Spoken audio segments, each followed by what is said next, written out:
तो बच्चों देखिए, जो आपका अध्याय 7 है वह जीव विज्ञान से संबंधित है और जीव विज्ञान एक ऐसा इंटरेस्टिंग विज्ञान है जिसके आगे जितना ही आप घुसते जाएंगे एक एक वर्ड नया नया मिलता जाएगा और एक एक वर्णों का विस्तार इतना गहन होगा, इतना ज़्यादा होगा और इतना इंटरेस्टिंग होगा कि आपको पढ़ने में मज़ा भी आएगा और अपने दैनिक जीवन से उसको रिलेटेड भी कर पाएंगे। तो आइए इसी हम इंटरेस्टेड टॉपिक के साथ आपके पाठ की शुरुआत करते हैं। सबसे पहले हम देखते हैं कि आपके पाठ है क्या और पाठ को क्यों पढ़ा जाए। तो देखिए, हमारा जो आपका पाठ अध्याय 7 है, अध्याय जो 7 है वह क्या है, जैविक प्रक्रियाएं। तो यहाँ पे जो आपको जैविक शब्द दिख रहा है उसका मतलब क्या है, सजीवों से है। उसका मतलब किससे है, सजीवों से है, यानी जिसके अंदर जान है, जिसके अंदर जीव है, जिसके अंदर जीवन पर्यंत वृद्धि एवं विकास है,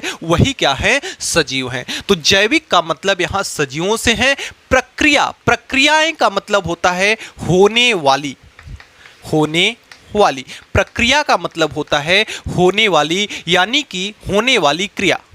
प्रक्रिया का मतलब क्या होता है, होने वाली क्रिया, यानी कि सजीवों में होने वाली क्रिया क्या कहलाएगी, जैविक प्रक्रियाएं कहलाएंगी। अब देखिए, इसके अंतर्गत हम ये पढ़ेंगे कि सजीवों में कौन कौन सी क्रियाएं होती हैं, सजीव कैसे, सजीव के अंतर्गत सजीवों के अंदर किस किस प्रकार की क्रियाएं होती हैं, इसी को हम पढ़ेंगे अध्याय 7 के अंतर्गत। तो देखिए, यह पाठ जो है ना आपका इतना ज़्यादा महत्वपूर्ण है, इतना ज़्यादा महत्वपूर्ण है कि इस पाठ का नॉलेज तो लगभग हर एक स्टूडेंट को होना चाहिए, क्योंकि यह आपके स्वयं के बारे में, यह अध्याय आपके स्वयं के बारे में सब कुछ बताता है कि आखिर आप हैं क्या और आपके अंदर में कौन कौन सी क्रियाएं होती हैं जिससे आपकी वृद्धि होती है, जिससे आपका विकास होता है, जिससे आप किसी भी कार्यों को कर पाते हैं। ये सब क्रियाएं कैसे कैसे होती हैं, यही हम अध्ययन करेंगे आपके अध्याय 7 में। तो प्यारे बच्चों, अध्याय 7 आपका बहुत मोस्ट इंपॉर्टेंट है, जिसे मैं एकदम हर एक टॉपिक को बिल्कुल लॉजिकली और छोटी छोटी आसान भाषाओं में तोड़ करके आपको समझाऊंगा, जो कि आपको बिल्कुल समझ में आ जाएगा, भले ही आप विज्ञान इसके पहले पढ़े हों या ना पढ़े हों। तो देखिए, जैविक प्रक्रियाओं का मतलब हमने बताया कि सजीवों में होने वाली क्रियाएं। अब देखिए, सजीवों में होने वाली क्रियाएं कौन कौन सी हैं। मुख्य रूप से इनके अंदर हम 4 क्रियाओं को पढ़ेंगे। पहला है पोषण, परिवहन, श्वसन और उत्सर्जन। आइए बारी बारी से इसका मतलब हम समझते हैं। सबसे पहला हमारा है पोषण। पोषण क्या है, कोई भी जीव जो है सबसे पहले छोटा सा रहता है, लेकिन धीरे धीरे जैसे समय व्यतीत होता जाता है वह क्या होता है, बढ़ता है, यानी उसके अंदर वृद्धि होती है। तो किसी भी सजीव या जीव के वृद्धि एवं विकास के लिए जो हम क्या करते हैं, भोजन या भोज्य पदार्थों से ऊर्जा प्राप्त करते हैं, वही क्या कहलाता है, पोषण कहलाता है। फिर से एक बार कि जो भी जीव होता है उसके अंदर जीवन पर्यंत वृद्धि होती है। जैसे हम इंसान क्या है, जीव है, अगर उसका अंग कोई कट जाता है तो वह कुछ दिन में फिर से पुनः पहले जैसा हो जाता है, यानी कि कोई भी अगर क्षति हो जाती है उसके अंदर तो वह उस क्षति का क्या किया जाता है, पूर्ति किया जाता है। और जो जीव होता है वह जीवन पर्यंत उसमें वृद्धि एवं विकास देखने को मिलता है, जो किसके कारण होता है, पोषण के कारण होता है, पोषण के कारण। तो किसी भी जीव में वृद्धि एवं विकास के लिए या किसी भी जीव की क्षतिपूर्ति के लिए हम जो भोजन से ऊर्जा प्राप्त करते हैं वही क्या कहलाता है, पोषण कहलाता है। क्या कहलाता है, पोषण कहलाता है। अगला आपका है परिवहन। अब यहां पे आपको यह लगेगा कि परिवहन का यहां पे क्या मतलब है। परिवहन 2 शब्दों से मिलकर के बना है। पहला तो आपका है परि और दूसरा है आपका वहन।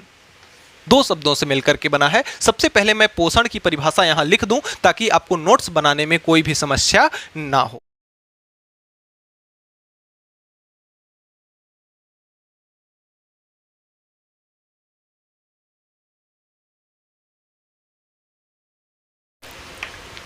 तो पोषण की परिभाषा आप लिख सकते हैं कि जीवों को जीवित रहने, वृद्धि, विकास एवं क्षतिपूर्ति के लिए भोजन ग्रहण करने की प्रक्रिया ही क्या कहलाती है? पोषण कहलाती है। अब अगला है हमारा परिवहन। अगला हमारा क्या है? परिवहन। ये तो हमारा क्या था? पोषण। अब परिवहन दो शब्दों से मिलकर के बना है, परि और वहन।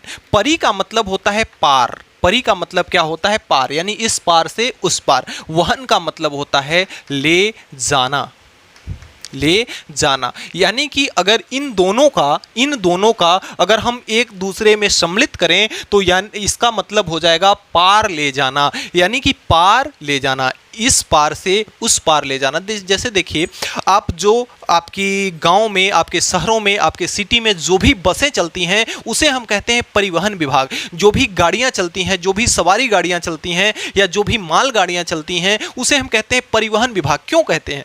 गाड़ियों का काम क्या होता है? यात्रियों को एक जगह से दूसरे जगह ले जाना, किसी भी सामान को या किसी भी वस्तु को एक स्थान से दूसरे स्थान तक ले जाना, जिसे हम ट्रकों के द्वारा ले जाते हैं या बड़ी बड़ी रेलगाड़ियों के द्वारा ले जाते हैं। सवारियों को एक स्थान से दूसरे स्थान बसों से ले जाते हैं, कार से ले जाते हैं, रेलगाड़ियों से ले जाते हैं। यानी एक स्थान से दूसरे स्थान तक ले जाना, जो एक स्थान से दूसरे स्थान तक ले जाता है उसे हम कहते हैं परिवहन। अब हम यहाँ पे जो पढ़ रहे हैं वह है जैविक प्रक्रियाएं। अब आप ये कहेंगे कि सर जैविक प्रक्रियाओं में एक जगह से दूसरे जगह ले जाने की क्या आवश्यकता है? तो देखिए, मनुष्य के शरीर के अंदर या किसी भी जीव के शरीर के अंदर बहुत सारी प्रक्रियाएं होती हैं। जैसे अगर आपके प्रोटीन को प्रोटीन की जरूरत है, आपके कहाँ? आपके पाचन सिस्टम को, तो हम क्या करेंगे? अपने मुख के सहायता से प्रोटीन को अंदर भेजेंगे। तो प्रोटीन बाहर है, हाथों से उसको हम प्रोटीन को लेते हैं और हाथों की सहायता से मुंह को देते हैं, और मुंह हमारा क्या होता है? जो ग्रसिका होती है, ग्रसिका के माध्यम से भोजन प्रोटीन को क्या किया जाता है? अंदर ले जाया जाता है। यानी यहां भी क्या किया जा रहा है? ले जाने का कार्य किया जा रहा है। तो जहां भी ले जाने का कार्य, एक जगह से दूसरे जगह या पार ले जाने का कार्य जहां पे किया जाता है, वही क्या कहलाता है? आपका परिवहन कहलाता है। क्या कहलाता है? परिवहन। तो परिवहन का मतलब होता है पार ले जाना। परिवहन का मतलब होता है पार ले जाना। अब अगला क्रिया है आपका श्वसन। देखिए, श्वसन में हम आप जानते हैं कि श्वसन यानी कि सांस लेना। श्वसन के अंतर्गत क्या आता है? सांस लेना। अब सांस के अंतर्गत क्या करते हैं? हम ऑक्सीजन को ग्रहण करते हैं और कार्बन डाइऑक्साइड को मुक्त करते हैं। ऑक्सीजन को ग्रहण करना और कार्बन डाइऑक्साइड को मुक्त करना ही क्या कहलाता है? हमारा श्वसन कहलाता है। यानी कि O2 को क्या करते हैं? ग्रहण किया जाता है और CO2 को क्या किया जाता है? निष्कासन किया जाता है। CO2 का क्या किया जाता है? निष्कासन।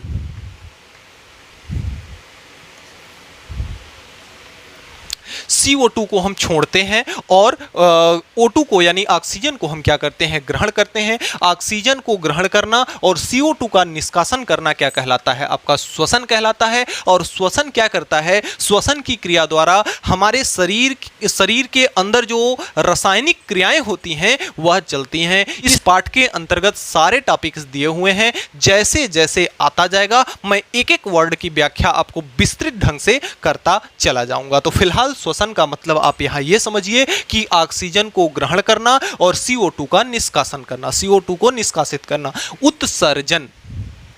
अब देखिए, ये सब क्रियाएं जितनी, पोषण यानी कि जो हमने भोजन लिया, परिवहन यानी कि जो भी हमने क्या किया, भोजन को अंदर अपने सिस्टम के अंदर रखा, डाला, उसके बाद श्वसन के बाद जो भी हमने लिया अंदर डाला, उसके अंतर्गत क्या हुई? रासायनिक अभिक्रिया हुई। अब रासायनिक अभिक्रिया होने के बाद उसको हम हमेशा के लिए अपने शरीर के अंदर तो रख नहीं पाते, तो किसी भी चीज को निकालना क्या कहलाता है? उत्सर्जन। तो उत्सर्जन का मतलब क्या होता है? निकालना। किसी भी चीज को बाहर निकालना क्या कहलाता है? उत्सर्जन कहलाता है। तो यहां अगर एक सीक्वेंस से हम देखें तो जीव क्या करता है? अपने पोषण, वृद्धि, विकास, क्षतिग्रस्ती के लिए क्या करता है? भोजन की प्रक्रिया करता है, वह यानी पोषण करता है। अब वह पोषण बाहर से हम क्या करते हैं, अंदर ले जाते हैं, तो वह किसका कार्य होता है, परिवहन का कार्य होता है। अब अंदर जाने के बाद हमारे शरीर के अंदर रासायनिक अभिक्रियाओं द्वारा उससे हम क्या करते हैं, ऊर्जा को ग्रहण करते हैं,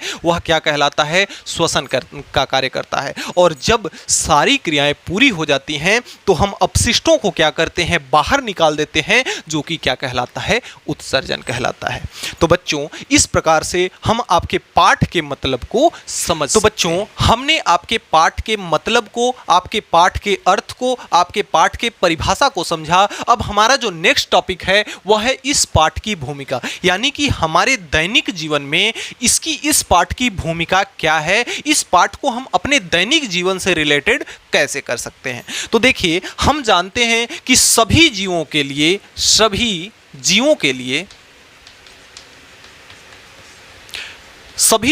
लिए जरूरी है, यानी कि सभी सजीव, यानी कि पृथ्वी पर ब्रह्मांड में जितने भी सजीव हैं सभी के लिए क्या क्या जरूरी है। पहला तो पोषण, क्या जरूरी है, पोषण। जितने भी सजीव हैं सबके लिए पोषण जरूरी है। दूसरा परिवहन, अगर पोषण होगा तो उसका परिवहन भी होना सुनिश्चित है। अगर परिवहन होगा तो उसका श्वसन क्रिया से पाचन भी होना सुनिश्चित है। अगर पाचन होगा तो उसका उत्सर्जन भी होना सुनिश्चित है। यानी कि ये जो 4 क्रियाएं इत्यादि लिख सकते हैं, और भी क्रियाएं हो सकती हैं, फिलहाल अभी हम इतना ही देख रहे हैं। तो देखिए, सभी सजीवों के लिए जो पोषण, परिवहन, श्वसन और उत्सर्जन है, यह बहुत महत्वपूर्ण है। और इन सब क्रियाओं को चलने के लिए हमें किसकी जरूरत होती है, इन सारी क्रियाओं को चलने के लिए जो जरूरत होती है, हमें किसकी होती है, ऊर्जा की जरूरत होती है। जो जरूरत होती है, किसकी जरूरत होती है, ऊर्जा की। अब देखिए, सजीव के अंतर्गत आपके 2 चीज आएंगे। पहला तो आपका है जंतु, और दूसरा आपका है जंतु और पादप।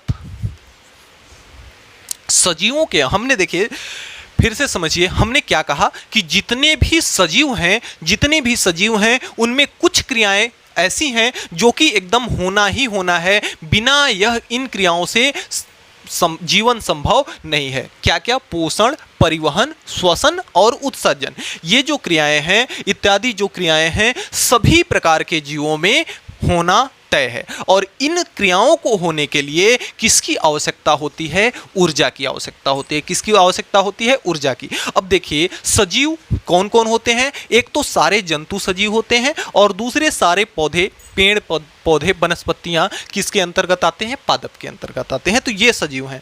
अब देखिए, क्या जंतु को ऊर्जा और पादपों को ऊर्जा क्या एक रूप में मिलती है, नहीं। जो जंतु होते हैं, जो आपके पादप होते हैं, उनको ऊर्जा कहां से मिलती है, उनको ऊर्जा सरल कार्बनिक पदार्थ, यानी कि प्रकाश संश्लेषण प्लस कार्बन डाइऑक्साइड यानी कि CO2 से प्राप्त होता है। जो आपके पादप हैं वे ऊर्जा कहां से प्राप्त करते हैं, प्रकाश संश्लेषण और कार्बन डाइऑक्साइड, जो कि सरलता से हमारे प्रकृति में उपलब्ध हैं। और जो जंतु हैं वो क्या करते हैं, उनको जो ऊर्जा प्राप्त होती है वो कहां से प्राप्त होती है, कार्बोहाइड्रेट,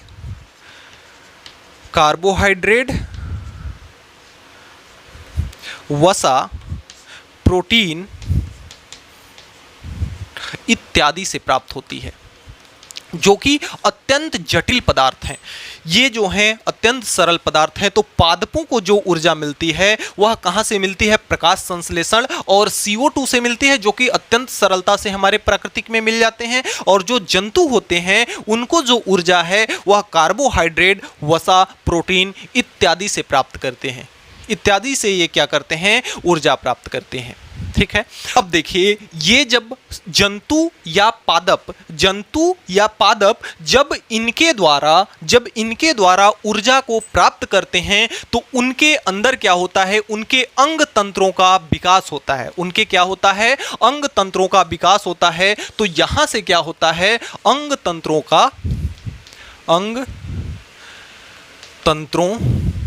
का विकास। अंग तंत्रों का विकास होता है। देखिए तंत्र क्या चीज है, तंत्र क्या चीज है? तंत्र जैसे अगर आपका कंप्यूटर है तो कंप्यूटर में जो कई प्रकार के उपकरण लगते हैं, 2 या 2 से अधिक उपकरण लगते हैं, जैसे माउस हो गया, कीबोर्ड हो गया, उसका सीपीयू हो गया, मॉनिटर हो गया। इन सब चीजों को मिला करके एक सिस्टम बनता है जिसे हम कहते हैं कंप्यूटर तंत्र। हमारा शरीर जो है, शरीर में पाचन तंत्र है, श्वसन तंत्र है, कई चीजों को मिला करके क्या बना? हमारा शरीर बना, यानी कि हमारे शरीर का तंत्र बना। यानी कि तंत्र का मतलब एक सिस्टम। अब दूसरा चीज आता है अंग। तो देखिए अगर अंग को हम परिभाषित करें तो शरीर का वह भाग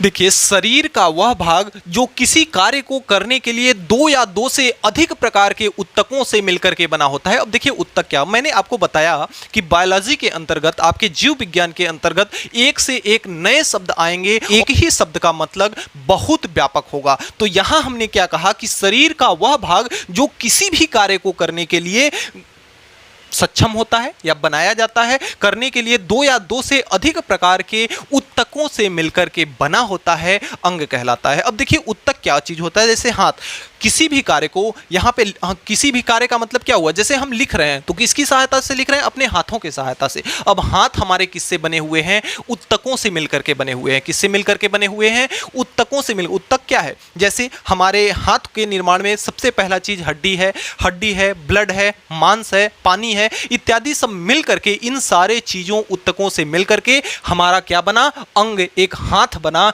जिसका उपयोग हम लिखने के लिए करते हैं। तो शरीर का वह भाग जिसका उपयोग हम किसी कार्य को करने के लिए करते हैं और जो 2 या 2 से अधिक ऊतकों से मिलकर के क्या होता है? बना होता है, वह क्या कहलाता है?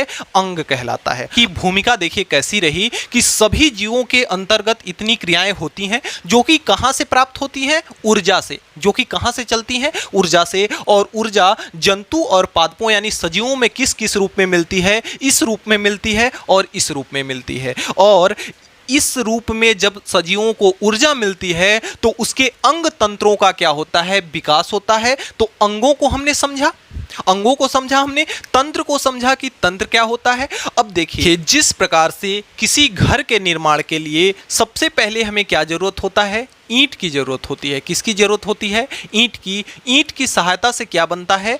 दीवार बनता है। ईंट की सहायता से क्या बनता है? दीवार बनता है। और दीवार की सहायता से क्या हमारा कंप्लीट होता है?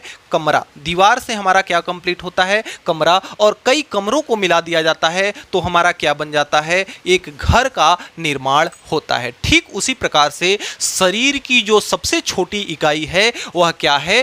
कोशिका। सबसे छोटी इकाई जो है वह क्या है? कोशिका। शरीर की जो सबसे छोटी इकाई है वह क्या है? कोशिका। और कई कोशिका जब मिलती हैं, 2 या 2 से अधिक जब कोशिका मिलती है तो हमारा क्या बनता है? ऊतक बनता है। क्या बनता है? ऊतक। जिस ऊतक की बात हमने यहाँ पे किया तो उसके बाद क्या बनता है? ऊतक बनता है। और ऊतक 2 या 2 से अधिक ऊतक जब मिलते हैं तो क्या बनता है?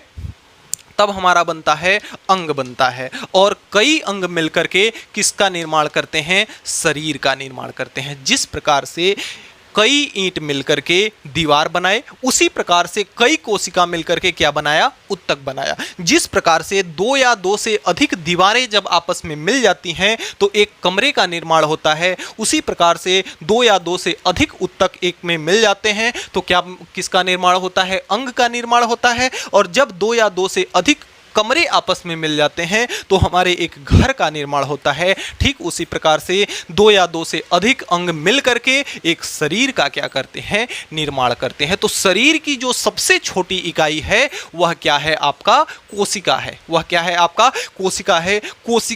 कोशिका के बारे में आपने कक्षा 9वीं में कोशिका के बारे में पढ़ा है।